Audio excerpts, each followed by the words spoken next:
أنفسنا ومن سيئات أعمالنا من يهده الله فلا مضل له ومن يضلل فلا هادي له ونشهد أن لا إله إلا الله وحده لا شريك له ونشهد أن محمدا عبده ورسوله أرسله بالهدى ودين الحق ليظهره على الدين كله وكفى بالله شهيدا.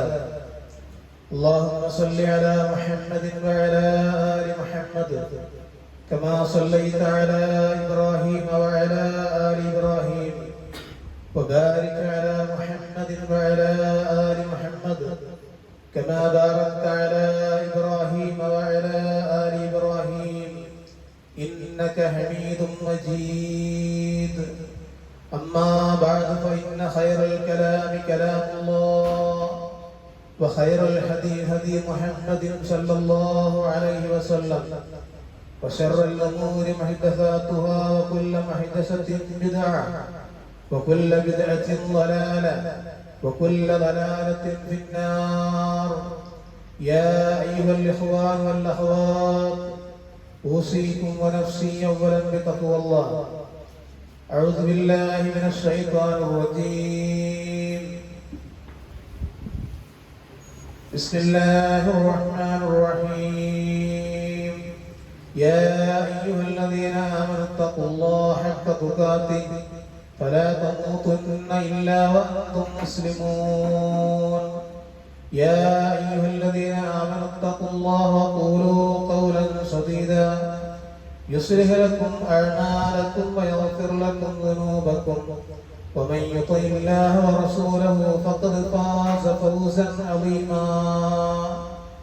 يا أيها الناس اتقوا ربكم الذي خلقكم من نفس واحدة وخلق منها زوجها بث منهما رجالا كثيرا ونساء واتقوا الله الذي تساءلون به والأرحام إن الله كان عليكم رقيبا.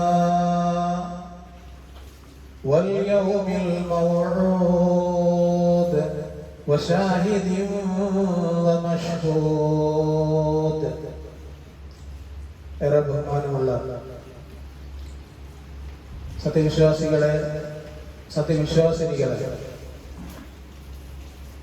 അല്ലാഹു സുബ്ഹാനഹു വ തആലയുടെ വിധിവിലക്കുകൾ, നിയമങ്ങൾ ജീവിതത്തിന്റെ എല്ലാ മേഖലകളിലും യഥാവിധി ഉൾക്കൊണ്ട് അള്ളാഹുവിനെ സൂക്ഷിച്ച് ജീവിക്കണമേ എന്ന് എന്നോടെന്ന പോലെ നിങ്ങൾ ഓരോരുത്തരോടും വസിയത്ത് ചെയ്യുകയാണ്, തഖ്വ കൊണ്ട് ഉപദേശിക്കുകയാണ്. അല്ലാഹു സുബ്ഹാനഹു വ തആല നാം ഏവരെയും ഈമാനും തഖ്വയുമുള്ള ജീവിതം നൽകി അനുഗ്രഹിക്കുമാറാവട്ടെ. സഹോദരന്മാരെ, സഹോദരികളെ, ദുൽഹിജ്ജയിലെ ദിവസങ്ങളിലൂടെയാണ് നാം കടന്നു പോകുന്നത്. മറ്റൊരു മതങ്ങൾക്കും ഇല്ലാത്ത, മറ്റൊരു മതത്തിനും പറയാൻ സാധ്യമാകാത്ത വലിയൊരു പുണ്യമുള്ള ദിനം ഈ ദുൽഹിജ്ജയിലെ ദിവസങ്ങളിൽ ഉണ്ട്. അതാണ് അറഫാ ദിനം എന്ന് പറയുന്നത്. ലോകത്തിന്റെ വിവിധ കോണുകളിൽ ഉള്ള ജനലക്ഷങ്ങൾ ഒരേ വേഷത്തിൽ, ഒരേ ദിക്ർ ചൊല്ലി, ഒരേ സ്ഥലത്ത് വർഷത്തിൽ ഓരോ വർഷവും അറഫാ ദിനത്തിൽ ഒരുമിച്ച് കൂടുന്നുണ്ട്. അതുകൊണ്ട് തന്നെ നാം അറഫാ ദിനത്തിന്റെ ശ്രേഷ്ഠതകളെ കുറിച്ച് മനസ്സിലാക്കേണ്ടതുണ്ട്.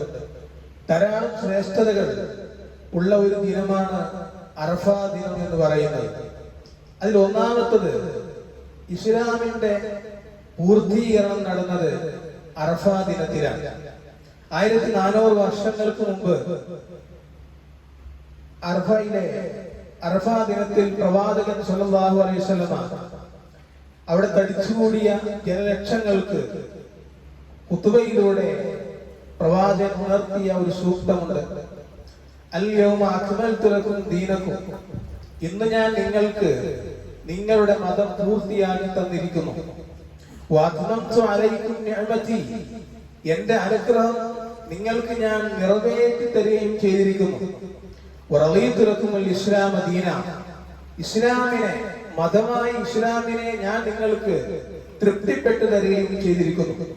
സൂറത്ത് മാഇദയിലെ 3-ാമത്തെ ഈ സൂക്തം അവതീർണമായതോടുകൂടി ഇസ്ലാമിന്റെ പൂർത്തീകരണം അവിടെ നടന്നു എന്നുള്ളതാണ്.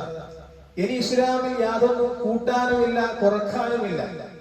എല്ലാം പൂർത്തീകരിച്ച് വളരെ സന്തോഷത്തോടുകൂടി തൃപ്തിപ്പെട്ടുകൊണ്ടാണ് പ്രവാചകൻ സല്ലല്ലാഹു അലൈഹി വസല്ലം ആ സന്ദേശം അവിടെ കൂടിയ ജനവിഭാഗങ്ങളെ, ജനലക്ഷങ്ങളെ അറിയിച്ചത്. അത് ഇന്നും തുടർന്നുകൊണ്ടേയിരിക്കുകയാണ്. ഈ ആയത്തിനെ കുറിച്ച് സൂറത്തുൽ മാഇദയിലെ 3-ാമത്തെ ഈ സൂക്തത്തെ കുറിച്ച് ഉമർ റളിയല്ലാഹു അൻഹുവിനോട് ഒരു ജൂതൻ ഇങ്ങനെ പറയുന്നുണ്ട്. ജൂതൻ പറയുന്നത്, യാ അമീറുൽ മുഅ്മിനീൻ, അല്ലയോ വിശ്വാസികളുടെ നേതാവേ, ആയത്തുൻ ഫീ കിതാബിക്കും തഖറഉനഹാ, നിങ്ങളുടെ ഗ്രന്ഥത്തിൽ നിങ്ങൾ പാരായണം ചെയ്യുന്ന ഈ ഒരു വചനമുണ്ട്. അതാ ഞാൻ നേരത്തെ ഓതി കേൾപ്പിച്ച ആ വചനം. ലൗ അലൈനാ മഅ്ശറൽ യഹൂദി നസലത്, ഞങ്ങളുടെ നമ്മൾ ജൂതന്മാർക്കാണ് ഇത് ഇറങ്ങിയിരുന്നെങ്കിൽ ലത്തഖദ്നാ ദാലിക്കൽ യൗമ ഈദാ, അന്നത്തെ ദിവസം നമ്മൾ ആഘോഷ ദിനമായി ആചരിക്കുമായിരുന്നു. ഞങ്ങളത് സന്തോഷത്തോടെ അതൊരാഘോഷ ദിനമായി എടുക്കുമായിരുന്നു എന്ന് ആ ജൂതൻ ഉമർ റളിയല്ലാഹു അൻഹുവിനോട് പറഞ്ഞു. അപ്പൊ ഉമർ റളിയല്ലാഹു അൻഹു അതിന് മറുപടി കൊടുത്തു, ഖദ് അറഫ്നാ ദാലിക്കൽ യൗം, ഖദ് അറഫ്നാ, ഞങ്ങൾക്കറിയാം, തീർച്ചയായും ഞങ്ങൾക്കറിയാം, ദാലിക്കൽ യൗമ, ആ ദിവസം എന്ന് പറയുന്നത്, വൽ മഖാന, ആ സ്ഥലം എന്ന് പറയുന്നത്, അല്ലദീ നസലത് ഫീ അല നബി സല്ലല്ലാഹു അലൈഹി വസല്ലം, അത് നബി സല്ലല്ലാഹു അലൈഹി വസല്ലം തങ്ങളുടെ മേൽ ഇറങ്ങിയതാണ്. വഹുവ ഖായിമുൻ ബി അറഫ യൗമൽ ജുമുഅ, അന്ന് പ്രവാചകൻ സല്ലല്ലാഹു അലൈഹി വസല്ലം അറഫയിൽ നിൽക്കുകയായിരുന്നു. വെള്ളിയാഴ്ച ദിവസം ജനങ്ങളോട് ഖുതുബ പറയുകയായിരുന്നു. അപ്പൊ വെള്ളിയാഴ്ച ദിവസം അദ്ദേഹം അറഫയിൽ നിൽക്കുകയായിരുന്നു. ആ സമയത്താണ് ഈ ആയത്ത് ഇറങ്ങിയത് എന്ന് ഉമർ റളിയല്ലാഹു അൻഹു ആ ജൂതനോട് മറുപടി കൊടുത്തു. സഹോദരന്മാരെ, നമ്മൾ മനസ്സിലാക്കേണ്ട ഒരു പോയിന്റ് ഉണ്ട്. ജൂതന്മാർക്കാണ് ഈ ആഘോഷം ഇറങ്ങിയതെങ്കിൽ അവൻ ആഘോഷിക്കുമായിരുന്നു. ഇസ്ലാം അന്ന് ഒരാഘോഷവും കൊണ്ടു നടന്നില്ല. ഇന്ന് ഇല്ലാത്തതിന്റെ പേരിൽ, പൗരോഹിത്യം ഇസ്ലാമിന്റെ പേരിൽ ഓരോ പുത്തൻ ആചാരങ്ങളും ഇവിടെ കൊണ്ടുവരുന്നുണ്ട്. ഇന്നത്തെ പുരോഹിത വിഭാഗത്തിന് ദിവസങ്ങളെന്നോ മാസങ്ങളെന്നോ ആഴ്ചകളെന്നോ അത് കണക്കില്ല. ഏത് ആഘോഷങ്ങളായിരുന്നാലും അവർ കൊണ്ടുവരുവാൻ സന്നദ്ധമാവുകയാണ്. അവർക്ക് ഇതിലൊരു ഗുണപാഠമുണ്ട്. ഈ ജൂതന്റെ വാക്കിൽ, ഉമർ റളിയല്ലാഹുവിന്റെ മറുപടിയിൽ ഒരു ഗുണപാഠം അവർക്കുണ്ട് എന്ന് മനസ്സിലാക്കേണ്ട കാര്യമാണ്. അപ്പൊ ഒന്നാമത്തത്, അറഫാ ദിനത്തിന്റെ ശ്രേഷ്ഠതകളെ നമ്മൾ വായിക്കുമ്പോൾ അതിൽ ഒന്നാമത്തത് ഇസ്ലാമിന്റെ പൂർത്തീകരണം നടന്നു എന്നതാണ്. രണ്ടാമത്തെ പ്രത്യേകത എന്ന് പറയുന്നത്, അല്ലാഹു സത്യം ചെയ്ത ദിവസമാണ് അറഫാ ദിനം. അല്ലാഹു സുബ്ഹാനഹു വ തആല സത്യം ചെയ്യുന്നത് വളരെ മഹത്വമുള്ള കാര്യങ്ങളെ കുറിച്ചാണ്. മഹത്വമായ കാര്യങ്ങളെ കുറിച്ച് അല്ലാഹു സത്യം ചെയ്ത് ഖുർആനിലൂടെ പറയുന്നുണ്ട്. അങ്ങനെ ഖുർആനിൽ സത്യം ചെയ്ത കാര്യങ്ങളിൽ ഒന്നാണ് അറഫാ ദിനം. വശാഹിദിൻ വമഷ്ഹൂദ്, സൂറത്തുൽ ബുറൂജിലെ ആയത്ത്. വശാഹിദിൻ വമഷ്ഹൂദ്, സാക്ഷ്യം വഹിക്കപ്പെടുന്ന കാര്യവും തന്നെയാണ് സത്യം. വൽ യൗമിൽ മൗഊദ്, വാഗ്ദാനം ചെയ്യപ്പെട്ട ആ ദിവസം തന്നെയാണ് സത്യം.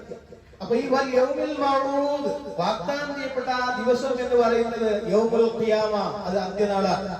വൽ യൗമുൽ മഷ്ഹൂദ്, സാക്ഷ്യം വഹിക്കപ്പെട്ട ആ ദിവസം എന്ന് പറഞ്ഞാൽ യൗമു അറഫ, അത് അറഫ ദിവസമാണ്. വശാഹിദ്, അവിടെ സാക്ഷി എന്ന് പറയുന്നത് യൗമുൽ ജുമുഅ, വെള്ളിയാഴ്ച ദിവസവുമാണ്. തിർമുദി ഉദ്ധരിക്കുന്ന, തിർമുദിയിലുള്ള ഒരു ഹദീസാണ് അത്. മറ്റൊരിടത്ത് കൂടി അല്ലാഹു ഈ സന്ദർഭത്തെ, അറഫാ ദിനത്തെ തൊട്ട് സത്യം ചെയ്യുന്നുണ്ട്. ഇരട്ടയും ഒറ്റയും കൊണ്ട് തന്നെയാണ് സത്യം. സൂറത്തുൽ ഫജ്റിൽ അല്ലാഹു പ്രതിപാദിക്കുന്നുണ്ട്.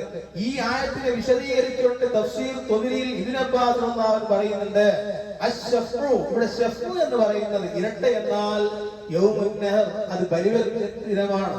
വൽ വത്ർ, ഒറ്റ എന്ന് പറഞ്ഞാൽ യൗമു അറഫ, അത് അറഫ ദിനമാണ് എന്ന് തഫ്സീർ തൊബരിയിൽ ഇബ്നു അബ്ബാസ് റളിയല്ലാഹു അൻഹു പറയുന്നുണ്ട്. പിന്നെ പറയുന്നു വലയാലിൻ അശ്ർ, നമ്മൾ കേട്ടതാ, കഴിഞ്ഞ ഹുത്ബയിൽ ഞാൻ പറഞ്ഞിരുന്നു, വലയാലിൻ അശ്ർ, 10 രാത്രികൾ തന്നെയാണ് സത്യം. ഈ വലയാലിൻ അശ്ർ എന്ന ആയത്തിനെ തഫ്സീറിൽ ഇമാം അബ്ദുറഹ്മാൻ നാസിർ അസ്സഅദി തന്റെ തഫ്സീർ സഅദിൽ അതിനെ വിശദീകരിക്കുന്നുണ്ട്. വഫീ അയ്യാമി അശ്ർ ദുൽഹിജ്ജ, ദുൽഹിജ്ജയിലെ 10 ദിനങ്ങൾ എന്ന് പറയുന്നത് അൽ വുഖൂഫ് ബി അറഫ, ഒന്ന് അറഫയിൽ നിൽക്കലാണ്. അല്ലദീ യഗ്ഫിറുല്ലാഹു ഫീ ഇബാദഹു മഗ്ഫിറ. അല്ലാഹു സുബ്ഹാനഹു വ തആല ആ ദിനത്തിൽ തന്റെ അടിമകൾക്ക് പുറത്തു കൊടുക്കും. യഹ്സുറു ലഹ ശൈത്താൻ, പിശാച് അന്ന് ഏറ്റവും കൂടുതൽ സങ്കടപ്പെടുന്ന ദിവസമാണ്. അറഫാ ദിനത്തിൽ പിശാച് വളരെ നിന്ദ്യനാവുകയും ചെയ്യുന്ന ദിവസമാണ്. എന്തുകൊണ്ടാണ്?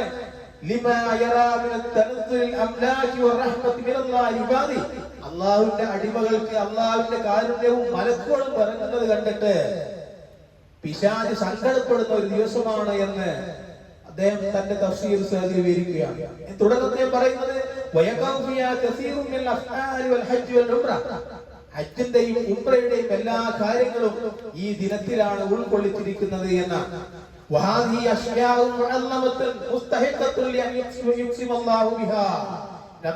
ഈ ശ്രേഷ്ഠതയെല്ലാം ഉള്ളതിനാലാണ് അള്ളാഹു ഈ ദിനങ്ങളെ കൊണ്ടൊക്കെ സത്യം ചെയ്തത്.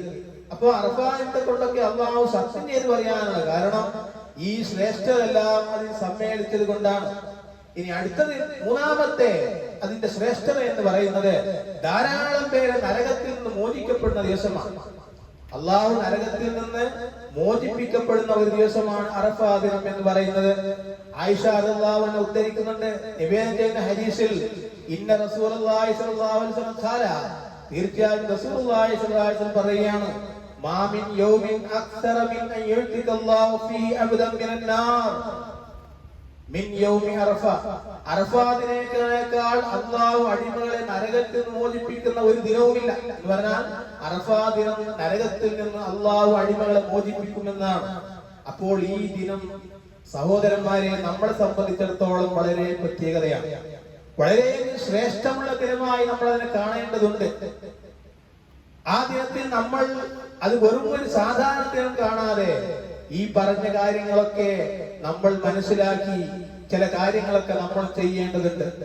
ഇനി അതിന്റെ പ്രത്യേകത എന്ന് പറയുമ്പോ നാലാമത്തത് അറഫയിൽ സംഗമിക്കുന്നതിനെ കുറിച്ച് അള്ളാഹു അഭിമാനം കൊള്ളുന്ന ദിവസമാണ്. ഒരുപാട് ആൾക്കാർക്ക് ഭാഗ്യം കിട്ടി നമ്മുടെ വീട്ടിൽ നിന്ന് പോയ ആളുകളുണ്ടാവും. നമ്മൾക്കൊക്കെ പോകുവാൻ അള്ളാഹിനോട് നമ്മൾ ദുആ ചെയ്തുകൊണ്ടേയിരിക്കണം. അപ്പൊ അറഫയിൽ സംഗമിക്കുന്നവരെ കുറിച്ച് അഭിമാനം കൊള്ളും അള്ളാഹു മലക്കുകളോട്. തന്റെ വിളിക്കുത്തരം നൽകി അള്ളാഹുവിന്റെ വിളിക്കുത്തരം നൽകി ഞങ്ങൾ വന്നിരിക്കുന്നു. ആ വിളിക്കുത്തരം നൽകി ശുഭ്രവസ്ത്ര സാഗരം തീർത്ത് അറഫയിൽ സംഗമിക്കുന്ന അടിമകളെ നോക്കി അള്ളാഹു ഇങ്ങനെ പറയുന്നുണ്ട്, അർശ പുളകിതനാകും.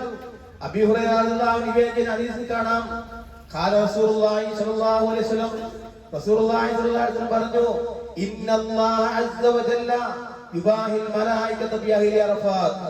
നിശ്ചയം അള്ളാഹു മലക്കുകളോട് അറഫയിൽ സംഗമിച്ചവരുടെ വിഷയത്തിൽ അവരിൽ പിന്നെ ഹർഷം പുളകിതനാകും, സന്തോഷം കൊള്ളും. യഖൂലു എന്ന് അള്ളാഹു മലക്കോട് പറയും, ഉൻദുറൂ ഇലാ ഇബാദി ശുഅസൻ ഉബ്റാ. മലക്കുകളെ നിങ്ങൾ നോക്ക് എന്റെ അടിമയിലേക്ക്. അവരെന്താ ശുഅസൻ ഉബ്റാ, ജടയും പൊടിയും പറ്റിയ അടിമകളെ നോക്കൂ. അവരെന്താ ചെയ്തുകൊണ്ടിരിക്കുന്നത്? അവരെല്ലാരും എന്നോട് പ്രാർത്ഥിച്ചുകൊണ്ടിരിക്കുകയാണ്, അവരുടെ ആവലാതി പറയുകയാണ്. അതുകൊണ്ട് നിങ്ങളൊന്ന് നോക്കൂ മലക്കുകളെ എന്ന് അള്ളാഹു സന്തോഷത്തോടെ അഭിമാനം കൊള്ളുമെന്നാണ്. അടുത്തത് അടിമകളിലേക്ക് അള്ളാഹു ഭൂമിയുടെ അടുത്ത് വരും, അള്ളാഹു ഒന്നുകൂടെ അടുക്കുന്ന ഒരു ദിവസമാണ് അറഫാ ദിനം എന്ന് പറയുന്നത്. ആയിഷ റളിയല്ലാഹു അൻഹയുടെ ഹദീസാണ് നമുക്ക് തെളിവ്.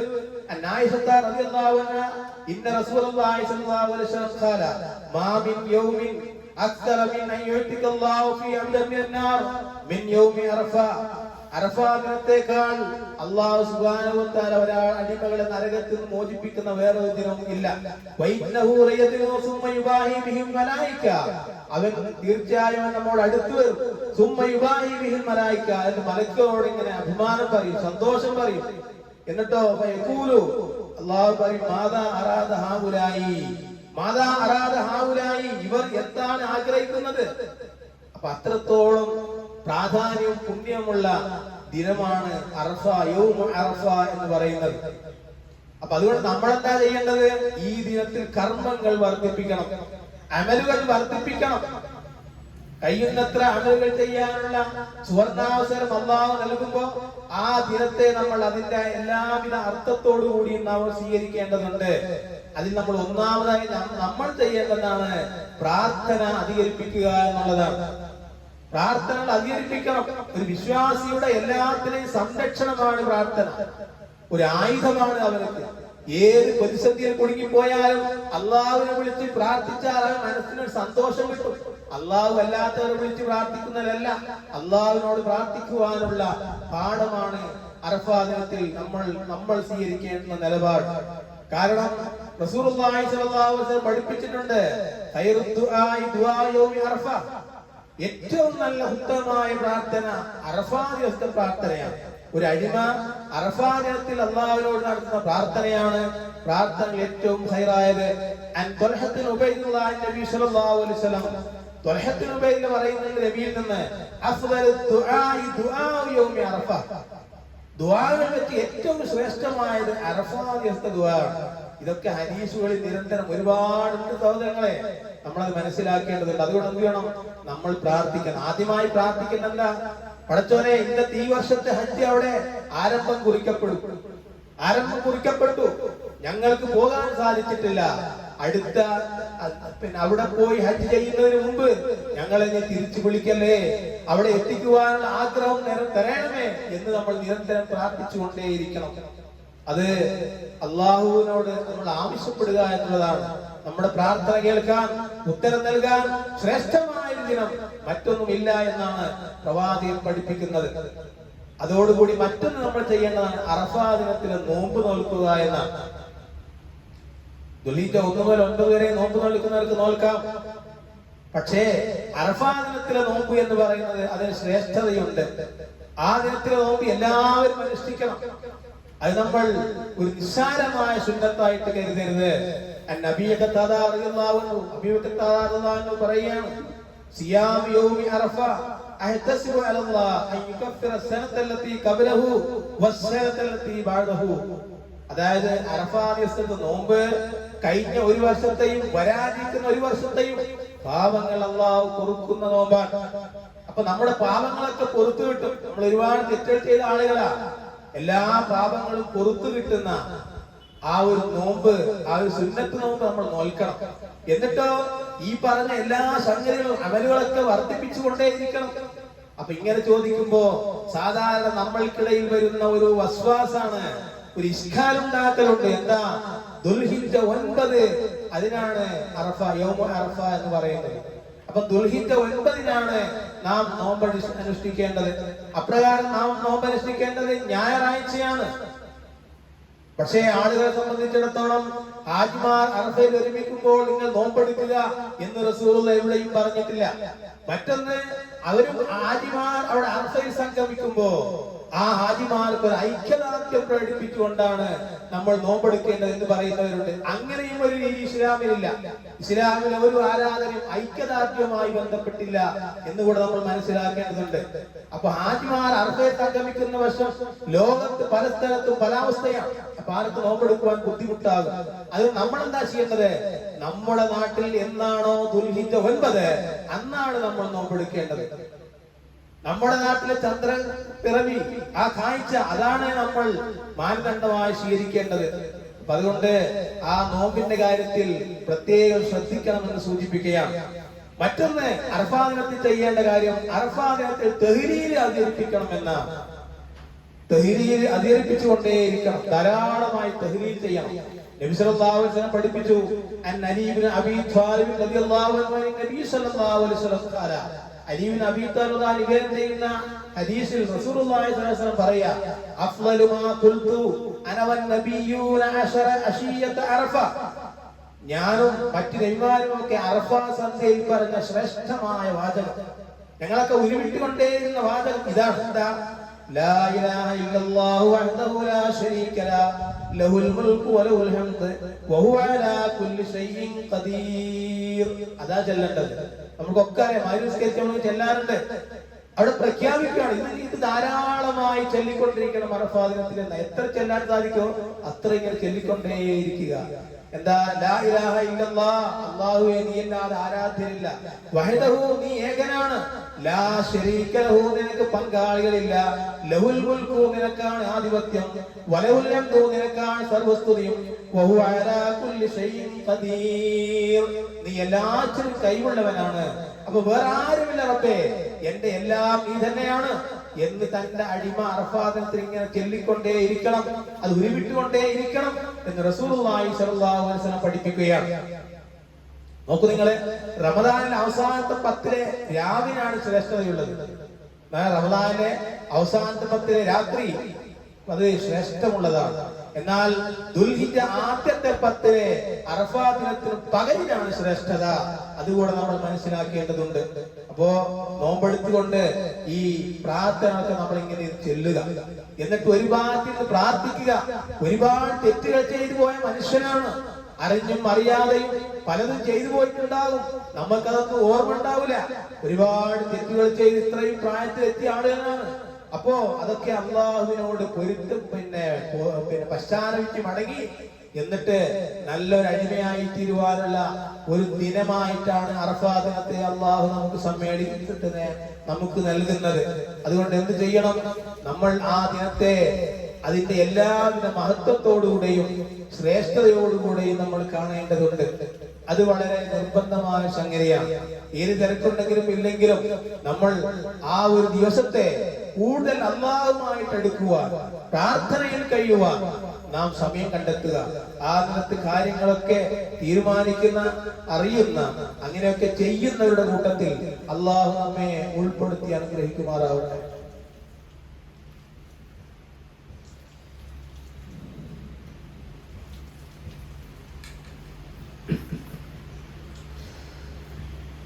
الحمد لله رب العالمين والعاقبة للمتقين ولا عدوان إلا على الظالمين. أصلي ونسلم على خاتم الأنبياء والمرسلين نبينا محمد وعلى آله وصحبه أجمعين. أوصيكم ثانيا بتقوى الله يا أيها الذين آمنوا اتقوا الله حق تقاته ولا تموتن إلا وأنتم مسلمون. സഹോദരങ്ങളെ, സഹോദരിമാരെ, രണ്ടാമതും തഖ്വ ഉൾക്കൊണ്ട് ജീവിക്കണമേ എന്ന് ഉണർത്തുകയാണ്, ഉപദേശിക്കുകയാണ്. അറഫാ ദിനം കഴിഞ്ഞാൽ പിറ്റേ ദിവസം ബലിപെരുന്നാളാണ്. പിറ്റേ ദിവസമാണ് ബലിപെരുന്നാൾ. ഓരോ പേരുകളുണ്ട്. ദുൽഹിജ്ജ 8 യൗമുൽ തർവിയ, ദുൽഹിജ്ജ 9 യൗമു അറഫ, ദുൽഹിജ്ജ 10 യൗമുൻ നഹർ, ദുൽഹിജ്ജ 11 യൗമുൽ ഖർ. ഇങ്ങനെയാണ് ആ ഒരു ദിവസത്തെ ഹദീസുകളിൽ മുഹദ്ദിസുകൾ രേഖപ്പെടുത്തിയിട്ടുള്ളത്. അപ്പോ അറഫാ ദിനം കഴിഞ്ഞാൽ പിറ്റേ ദിവസം ബലിപെരുന്നാളാണ്. അപ്പൊ അറഫാ ദിനത്തെ പോലെ തന്നെ ബലിപെരുന്നാളിനും ഒരുപാട് ശ്രേഷ്ഠതകളുണ്ട്. അതൊരു ആഘോഷം മാത്രമായി എന്നതല്ല, അത് ഒരുപാട് പുണ്യങ്ങൾ നമ്മൾ ചെയ്യേണ്ടതുണ്ട്. അതൊക്കെ നമ്മൾ ചെയ്തിരിക്കണം. മനുഷ്യരെ സംബന്ധിച്ചിടത്തോളം ഇതൊക്കെ ഒരു വർഷത്തിലേ ഉണ്ടാവുള്ളൂ. അപ്പൊ എന്ത് ചെയ്യണം? ആ കിട്ടുന്ന സമയത്ത് ഈ കാര്യങ്ങളൊക്കെ ചെയ്യേണ്ട ആളുകളാണ് നമ്മൾ. ഒന്ന്, അബ്ദുല്ലാഹി ഇബ്നു ഖുർത്ത് അൻ നബി സല്ലല്ലാഹു അലൈഹി വസല്ലം ഖാല, അബ്ദുല്ലാഹി ഇബ്നു ഖുർത്ത് എന്ന സഹാബി നിവേദനം ചെയ്യുന്ന ഹദീസിൽ നബി സല്ലല്ലാഹു അലൈഹി വസല്ലം പറയുകയാണ്, ഇന്ന അഅലമൽ അയ്യാമി ഇൻദല്ലാഹ് തബാറക വ തആല യൗമുൻ നഹർ. അല്ലാഹുവിന്റെ ദിവസങ്ങളിൽ വെച്ച് അല്ലാഹുവിന് ഏറ്റവും മഹത്വമുള്ളത് അല്ലാഹുവിന്റെ അടുക്കൽ ബലിപെരുന്നാൾ ദിവസം യൗമുൻ നഹർ, സുമ്മ യൗമുൽ ഖർ, പിന്നെ യൗമുൽ ഖറാണ്. അപ്പൊ ഖാല ഈസ ഖാല സൗദ്, ഇവരൊക്കെ പറഞ്ഞു യൗമുൽ ഖറിനെ കുറിച്ച്. വഹു യൗമുൽ സാനി, തൊട്ടടുത്ത ദുൽഹിജ്ജ 11ന്റെ ദിവസമാണ്. എന്ത് മനസ്സിലായി? യൗമുൻ നഹറും അതിന് തൊട്ടടുത്ത ദിവസങ്ങളിലൊക്കെ വളരെയധികം പുണ്യമുള്ള ദിനങ്ങളാണ് എന്നാണ്. എന്ന് പറഞ്ഞാൽ അള്ളാഹു അതൊക്കെ വളരെ കൃത്യമായി നമ്മൾ സംവിധാനിച്ചതിന് വേണ്ടിയാണ്. അപ്പൊ അതിനെന്ത് ചെയ്യണം? അതിന് ചില പ്രത്യേകമായ സുന്നത്തുകൾ നമ്മൾ നേടിയെടുക്കേണ്ടതുണ്ട്. ബലിപെരുന്നാളിനെ കുറിച്ച് നമ്മൾ ആലോചിക്കുമ്പോ, യൗമുൻ നെഹറിനെ കുറിച്ച് മനസ്സിലാക്കുമ്പോ അതിനുള്ള ചില സുന്നത്തുകൾ നമ്മൾ എടുക്കേണ്ട. ആ സുന്നത്ത് നമ്മൾ ചെയ്തിരിക്കണം. എങ്കിലേ നമ്മൾ എന്ത് ചെയ്യുള്ളൂ? ഒരു പെരുന്നാൾ എന്ന് പറയുന്നത് കേവലം ഒരു ആഘോഷമായി കാണാതെ അതിനുള്ള ആരാധനകളെ നമ്മൾ കണ്ടെത്തേണ്ടതുണ്ട്. ഒരു സുന്നത്ത് പോലും നമ്മൾ നഷ്ടപ്പെടുത്തി കളയരുത്. ഒന്നാമത്തത്, അത് നമുക്കറിയാം, പുതുവസ്ത്രം ധരിക്കുക എന്നുള്ളതാണ്.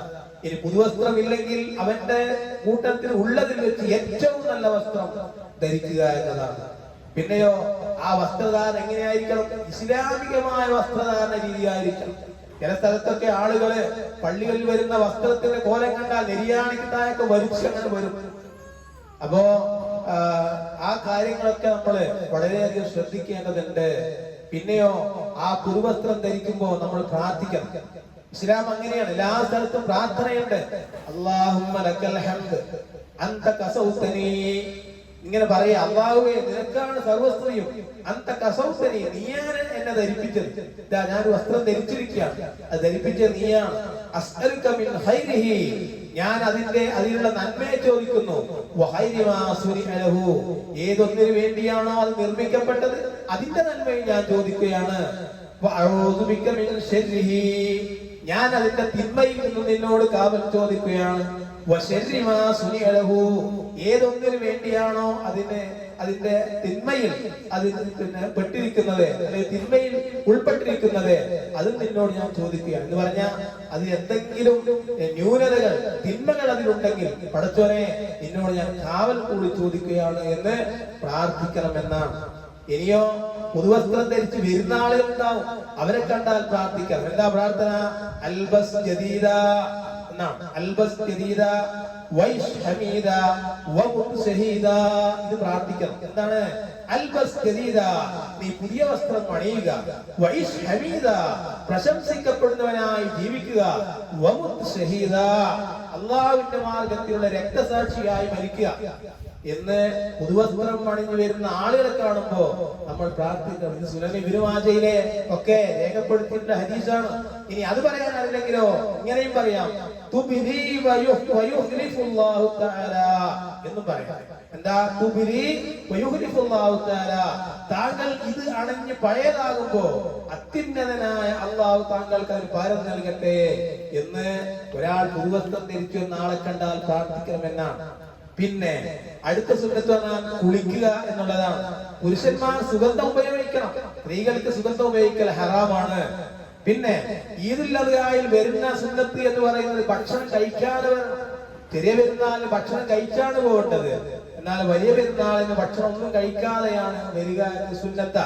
പിന്നെ നേരത്തെ മുസല്ലയിലേക്ക് എത്തണം എന്നാണ്.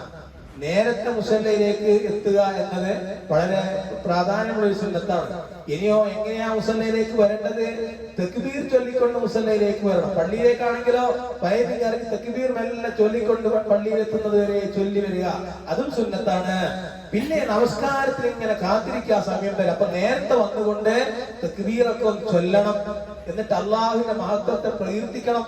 അങ്ങനെയൊക്കെ ചെയ്യുന്ന സുന്നത്താണ്. ഇനി മുസല്ലയിലേക്ക് അഥവാ ഈദ്ഗാഹിലേക്ക് നടന്നു വരുന്നത് ഏറ്റവും പ്രാധാന്യമുള്ള സുന്നത്താണ്. ഇനി വാഹനത്തിലുള്ളവർ എന്ത് ചെയ്യണം? വാഹനം കുറച്ച് അല്പം നിർത്തിവെച്ച് അവിടുന്ന് അങ്ങോട്ട് കുറച്ച് നടക്കുക, അപ്പോൾ ഒരു സുന്നത്ത് കിട്ടി. പിന്നെ 2 വഴി സ്വീകരിക്കുക എന്നാണ്. ബുഖാരി 986 ഹദീസിൽ അത് രേഖപ്പെടുത്തിയിട്ടുണ്ട്. 2 വഴി സ്വീകരിക്കുക, വന്നത് ഒരു വഴിയിലൂടെ, പോകുന്നത് വേറൊരു വഴിയിലൂടെ, അതും സുന്നത്താ.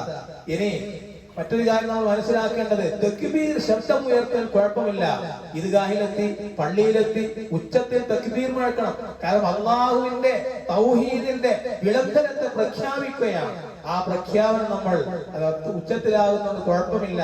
പക്ഷേ ഇന്ന് നമ്മൾ കാണുന്ന വേറെ രീതിയുണ്ട്. ഒരാൾക്ക് ഇങ്ങനെ തക്ബീർ ചൊല്ലിക്കൊടുക്കുക, എന്നിട്ട് അതേ സ്വരത്തിൽ മറ്റുള്ളവർ ഇങ്ങനെ ഏറ്റു ചൊല്ലുക, ഒരേ ശബ്ദത്തിൽ ചെല്ലുക. ഇതിന് മുൻഗാമികളിൽ മാതൃകയില്ല, അത് നമ്മൾ ഒഴിവാക്കേണ്ടതാണ്. എന്താ ചെയ്യേണ്ടത്? ഓരോരുത്തരും അവരവരുടെ ശബ്ദത്തിൽ ഇരുന്ന് ചെല്ലുക എന്നുള്ളതാണ്. ഇനി എല്ലാവരും അങ്ങനെ ചൊല്ലി ഒരു വലിയ ശബ്ദമാകുന്നതുകൊണ്ട് കുഴപ്പമില്ല എന്നും പണ്ഡിതന്മാർ രേഖപ്പെടുത്തുന്നുണ്ട്.